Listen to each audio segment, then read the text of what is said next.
সালাম TV, the solution for humanity. আসসালামু আলাইকুম রহমতুল্লাহ বারাকাতুহ। কারো কারো প্রশ্ন হচ্ছে যে তাওহীদ তো আমরা বুঝলাম, তাওহীদের মধ্যে যারা ভুল করে তারা কেমন ভুলটি করে। আমি আজকে কয়েকটি জিনিস উল্লেখ করবো তাওহীদের মধ্যে কাদের কাদের ভুল হয় এবং কিরকম ভুলগুলি হয়। প্রথমত, তথাকথিত যারা দার্শনিক বা ফাইলাসুফ যাদেরকে বলা হয় আরবিতে, এবং যারা গ্রিক দর্শনের অনুসরণ করে চলে, আজ পর্যন্ত গ্রিক দর্শন কিন্তু একেবারে বন্ধ হয়নি। মানুষ এর বুঝেছে যে এটা আসলে চলবে না, তারপরেও তারা কিন্তু চালিয়ে যাচ্ছে। অর্থাৎ এটা বিভিন্ন প্রতিষ্ঠানগুলিতে পড়ানো হচ্ছে। যারা দর্শন শাস্ত্র পড়ায়, গ্রিক দর্শন না হলে তাদের বই হয় না, লেখাই হয় না, পড়াই হয় না। কেউ জানে যে এটা এখন নাই, তারপরেও তারা সেটা আবার পড়ে। কেন পড়ে? যেমনিভাবে তারা রোমান আইন পড়ে, রোমান আইন কবরে আছে, উপরে নেই, তারপর তারা পড়ছে, তেমনিভাবে তারা গ্রিক দর্শন পড়ে। গ্রিক দর্শন কেন পড়ে? এই জন্য যে গ্রিক দর্শন পড়লে তার মন বড় হবে, জানতে পারবে, বা মানুষের তারা কি চিন্তা করে সেটা বুঝতে পারবে, ইত্যাদি ইত্যাদি। তো দার্শনিকরা তাওহীদ নিয়ে কি চিন্তা করে এটা আগে আলোচনা করি। দার্শনিকদের নিকট, তথাকথিত গ্রিক দর্শনের লোকদের নিকট তাওহীদ হচ্ছে ইসবাত উজুদি মুজাররাদ, অর্থাৎ শুধুমাত্র একটা সত্তার স্বীকৃতি। এমন একটা সত্তার স্বীকৃতি হবে যার কোনো গুণ নেই, কোনো গুণ থাকতে পারবে না, নাম থাকতে পারবে না, যার কোনো সুনির্দিষ্ট নামও থাকতে পারবে, গুণও থাকতে পারবে না। একটা সত্তা আছে, আবার সেটার কোনো শুধু লা হবে, নো।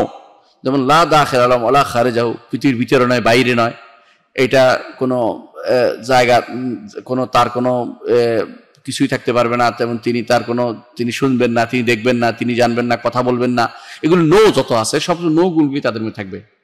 এটা হচ্ছে দার্শনিকদের, পূর্ববর্তী দার্শনিকদের তাদের এই নীতি ছিল। বিশেষ করে যারা গ্রিক দর্শনে বড় হয়েছে তাদের এটা ছিল তাদের নীতি। এই নীতিটা পরবর্তীতে মুসলিমদের মধ্যে ধীরে ধীরে প্রবেশ করে, এবং প্রবেশ করার কারণেই মুসলিমদের মধ্যে এই আল্লাহ তাআলার নাম গুণ অস্বীকার করার প্রবণতা বেড়ে যায়।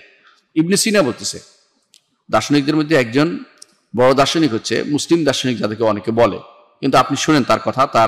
সে তার তালিকাতে বলতেছে, ইন্না উজুদ আল বারি সুবহানাহু উজুদুন মাকুল। আল্লাহ তাআলার অস্তিত্বটা হচ্ছে ধরে নেওয়া যায় একটা অস্তিত্ব। কারণ যদি অস্তিত্ব বাইরে ধরা হয় তাহলে তো একটা জায়গা জোড়া হয়। এই জন্য সে ধরে না, বাইরে কোনো অস্তিত্ব নাই, ধরে নিতে হবে। মাথার আকলে, বিবেকের ভিতরে একটা অস্তিত্ব ধরে নিতে হবে, সেটা বাইরে কোথাও পাওয়া যাবে না।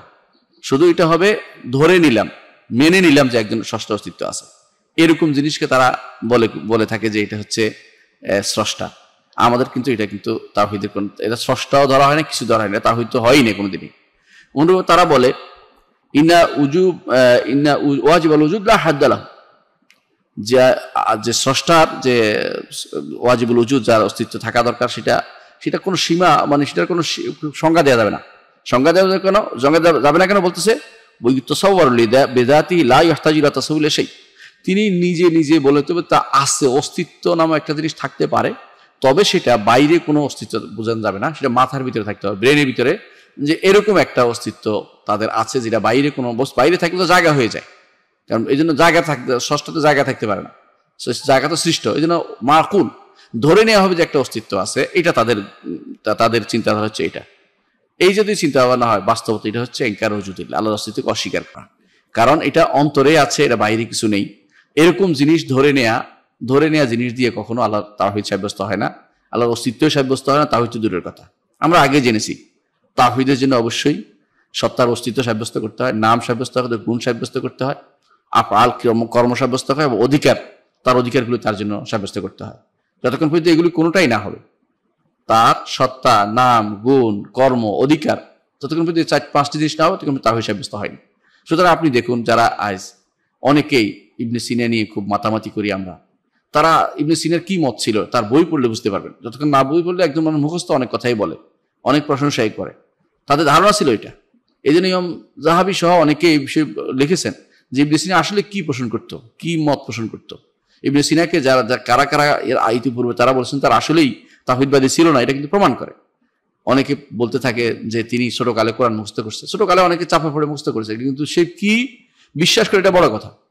সে আল্লাহর অস্তিত্ব এবং বিশ্বাস করতে মাকুল, মানে ধরে নেওয়া যায়, বিবেকে ধরে যে একটা অস্তিত্ব থাকতে পারে, কিন্তু তার কোনো নাম নাই, গুণ নাই, তার কোনো কর্ম নাই, তার কোনো তার কিছু প্রাপ্তি না, তার কাছে তার সে কিছু চায় না মানুষের সৃষ্টির কাছে, সৃষ্টির কাছে তার কোনো অধিকার নেই, এটা যদি ব্যক্তি বলে, সে ব্যক্তি কোন ধরনের মুসলিম আমাকে বলবেন? সুতরাং যারা এই জাতীয় দর্শন শাস্ত্রে বিশ্বাসী, তারা শুধু ইবনে সিনা না, ইবনে সিনা, ফারাবি, এই জাতীয় লোকগুলো এটা বিশ্বাস করতো।